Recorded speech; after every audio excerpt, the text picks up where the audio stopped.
Hello and welcome to another one of our Bitesize Edge podcasts. So today I have the pleasure of speaking to one of our fabulous Edgeites, as we like to call them, the wonderful Linda Hucklesby. Hello, Linda. Good morning, Jules. How are you? I'm very well. How are you? Very well indeed. Thank you. Fabulous, fabulous. So, Linda, there was no real introduction as to what you do. And that's okay, because it's all going to be revealed and uncovered as we have a bit of a chat for the next 20 or so minutes. So I guess, Linda, my first question to you is, what brought you to NLP? Yes, it's a very good question. And interestingly, I was listening to Debbie Leaf on her podcast the other day, and it was a great podcast, but there were so many similarities. So much resonated with me about how we both came to be where we are. So I've been in a corporate background for the last 40 years, quite a lot of it in HR, change management, and then subsequently and ultimately project management.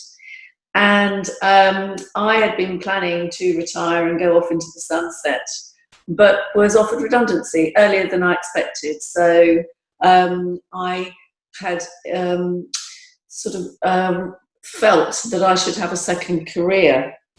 But as I was leaving, it occurred to me, and the feeling got stronger, that I actually didn't know who I was. I'd spent 40 years in a company trying to be who I thought they wanted me to be.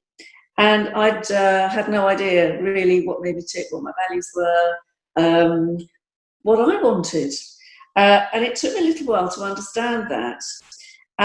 So that all came about because I went to see an outplacement career coach. And in some of our conversations, I had a lot of light bulb moments, and it was clear that actually I couldn't really move forward to do what I wanted to do for me until I found out who I was. So, but while we were having those conversations, it occurred to me that I could actually do what he does. I kept saying to myself, I could do this.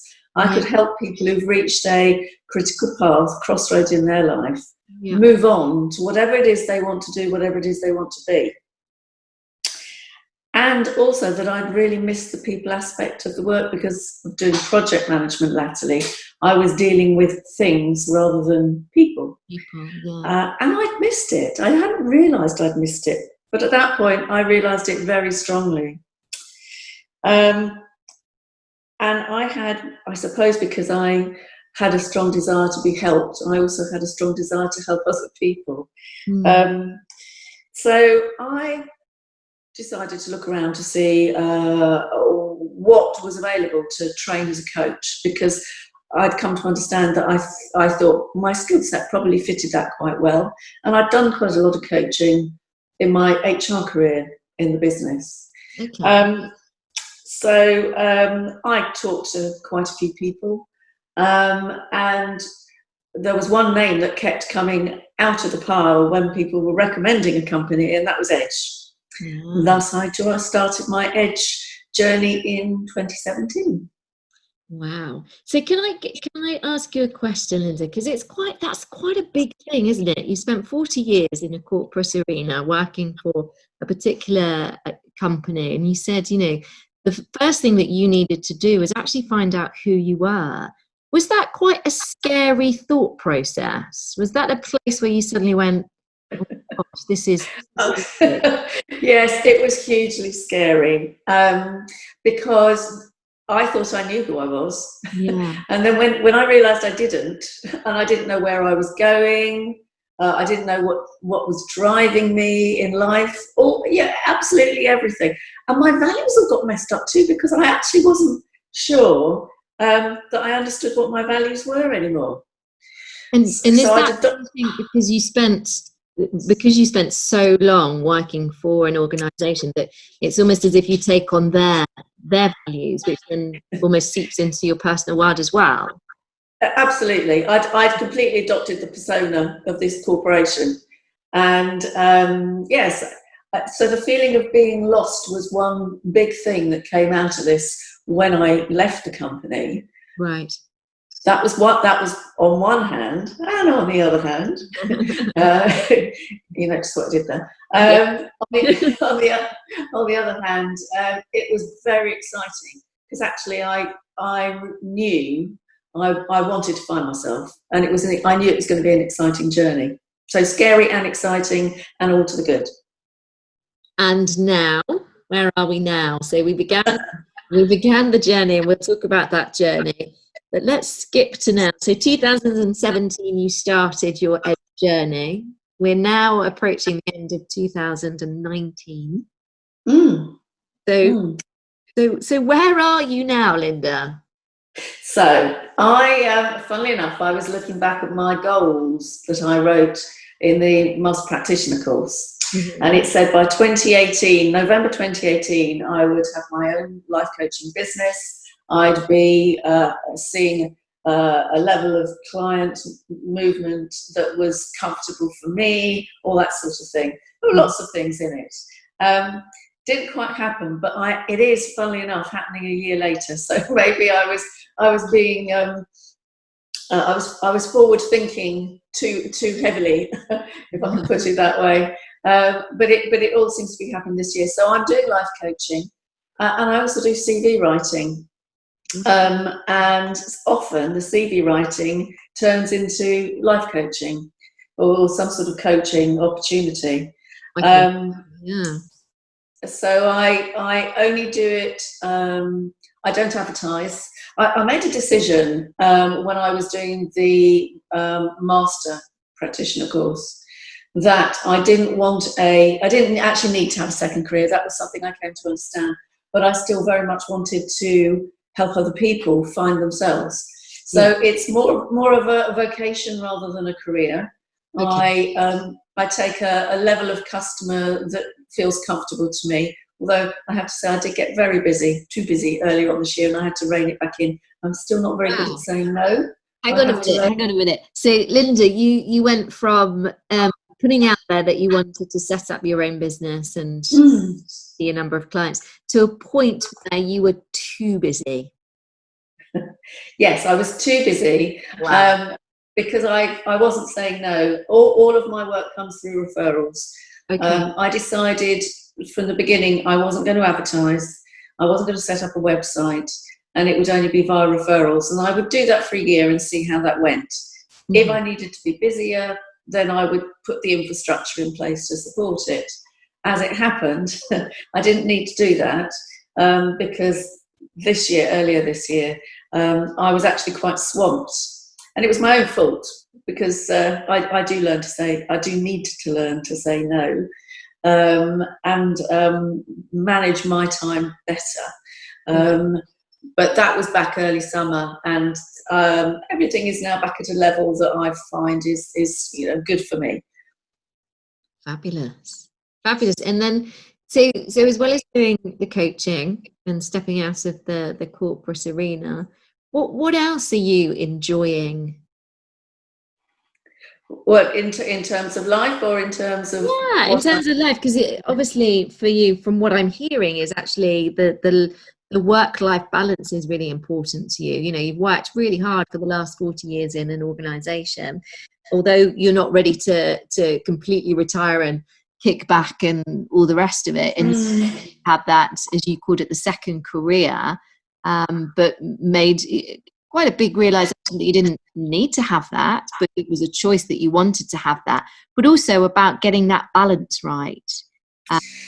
That's a huge thing, actually. You've really hit a very large nail on the head there, Jules. Okay. I didn't realize until I left work, the corporate work, how much I valued my time, because my time had been stolen, I think was how I felt when I left, and it wasn't mine to manage as I would have wanted to. So one thing that I am absolutely adamant about, and I think it's a rule for myself I've created, is that I will manage my time, and I am in control of my time now. And my time is a blessing.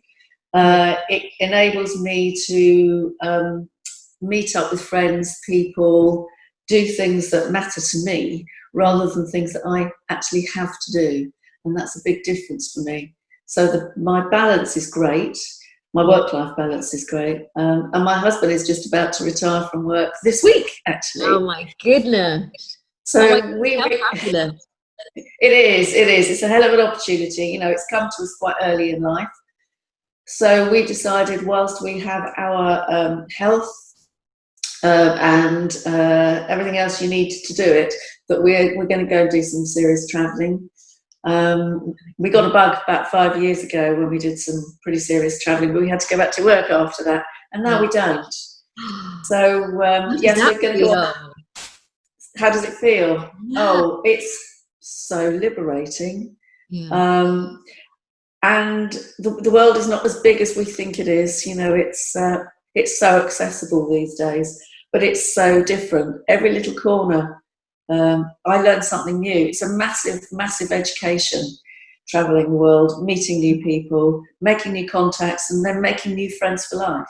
Yeah, it matters hugely. Wow. So where's first on your list to visit? Well, we're... make us jealous. I won't write the whole list down because it's okay. Ages, but we're taking a ship down to Australia, to Perth. And whilst we're not spending that much time in Australia, because there was a choice, we decided that we would fly over to New Zealand from there. And spend the next few weeks travelling around New Zealand. Something we've done before, but many places that we didn't have a chance to visit before are now on the list. Okay. And so we won't be back in the country until sort of next year now. So when do you sail? Have you got it all booked and you're off? Yep. Yeah. We have all our plans. So being a project manager, one thing it taught me was how to write a mean spreadsheet. But yes, so we're doing all of that. We've got people to see along the way that we made friends with last time we were there. So it'll be great to see some people again that we cherish their friendship. And then we're doing some European stuff next year. Mm-hmm.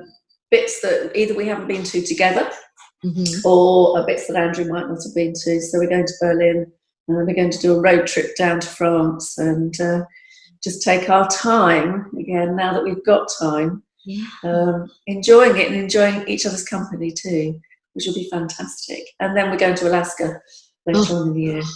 Oh my goodness. So yeah, I know, I'm very lucky, hugely lucky. But I feel like I've earned it. Yes.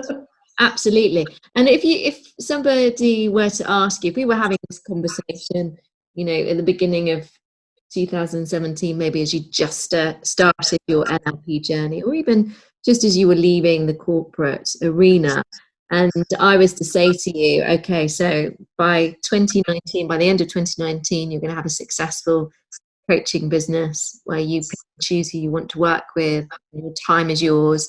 Oh, and Andrew's going to be retiring and you're going to go off and do some serious traveling. Do you believe me? That's far too much to take in, isn't it? Yeah, it's huge. I think every single one of those things is a big tick.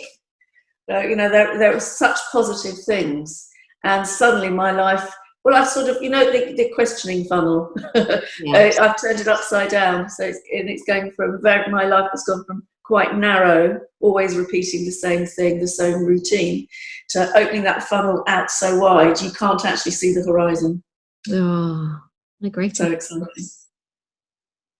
How incredible, Linda. How incredible. And you have really worked your way all the way through, haven't you, the NLP courses? You started with the practitioner course. You did your... Yeah, I started with a taster session, actually, because I'd done a little bit of NLP in the company I used to work for, but only touched on it really lightly. So I was aware of it, but not necessarily in any detail, and certainly not about all its benefits and what it could achieve. And so I did the taster day just to sense check it, to make sure I was doing the right thing for me. And the fabulous Pip took my session, and I never looked back, because boy, I was their hook, line and sinker. And I signed up pretty much straight away for the first prac course. Fabulous group of people. And again, a lot of it was completely new to me. So I had to just keep a really open mind and throw myself into it totally. And boy, I got so much out of it. Once I'd done that, that's when I wrote my goals and realised that I wanted to use it in some way as a career. But it still wasn't formulated. It wasn't crystal clear at that stage. And I was still finding me, to be honest, because the prac course was really the start of finding me. But it helped hugely when I came out the other side of that course. Then I'd got into the world of Tad James. And, not a winter could go by that I couldn't immerse myself in many of his audio tapes. But the whole thing had started to make a lot more sense, and I certainly think that's what the master practitioner does. It makes sense of the prac course and gives you additional tools. And then I went on to do I did timeline therapy, the hypnosis one, which was absolutely great. Timeline therapy I use a lot with people, and some hypnotherapy. And I like the hypnosis stuff as a tool. I find it great for me as well. And then I did the master coach earlier on this year. Wow, so you've gone all the way through. Yeah, I did, and I'm glad I did. I know not everybody would feel that they would need to, but for me, I certainly did. But funnily enough, once I'd done the master coach, again, little light bulb moment, I've done it now. I don't need to do any more. I've got the tools now, I just need to go out there and use them. And I am, and I've got, I set up a test group of clients when I was doing my master practitioner. And two of them, there were 6 of them at the time, and 2 of them have stayed with me, bless them, thank you, you know who you are. And it's been great to try all the different processes and techniques along the way, give myself the opportunity to actually get some wrong. Or to try 3 different techniques to achieve something for them that they wanted by doing it 3 different ways. Absolutely. For them to say which one they felt worked the best, or whether it was a case of 3 techniques together actually was the thing that did it. I just did a value session with somebody for the first time this week, and I must admit I was feeling rather nervous, I think I should say, because I hadn't done it before. And I'd got to a part where I actually couldn't remember how it worked together, so I had to ring a friend. Thank you, Jules. But that's the nice thing with Edge, you feel you can. They're there for you if you just need to chat something through. Anyway, I did it on Monday, and it went so much better than I thought it would do. Once I got into it. Sorry, say that again. I said I had every faith that it would. I know. I did have my Superwoman pants on. She got on with it. Good. I'm glad. So, yeah, it's building up that repertoire to a point where sometimes it almost becomes intuitive, automatic. You can reach. Which tool you're going to reach in the box for before you open the lid. Yeah, it's there. So, and of course, that you've got it and you know it. Yeah, you do. Yeah, you absolutely do. It's just putting it into practice, isn't it? And if you haven't done it for a while. And that's all it was. It was that you knew what you were doing. It's just that moment of going, it's been a while since I've accessed this particular tool. Yes, that's exactly what it was. Now I've done it once. I know I can be absolutely confident about doing it in the future. Another thing that I did on Monday that I haven't done for ages was walking the line. We finished the session off with that, and we ended up laughing so much. It was hysterical, but it was all good. It was such a good session at the end of it, an all-day session. So a good note to end on, I think, for that. Session sounds like it was incredible. Yeah, the nice thing is, I don't necessarily use all of these techniques now just with clients on a formal basis. There's an awful lot of life's lessons in there, and You know, I was thinking earlier on when you said, you know, when you asked me if I'd like to do the podcast, well, what is it that means that it changes how I think and what I do every day? And it's things like, simple things like, you know, my view of the world is different to yours. It's a win-win situation. It's the whole language side of things that I use in a different way. You know, the hierarchy of ideas, the chunking up and chunking down, tends to end up being something that just forms part of a conversation these days. Yeah, very common. Using those linguistic tools more informally and conversationally, it can be so powerful to help somebody shift their way of thinking in that moment. Yeah, absolutely.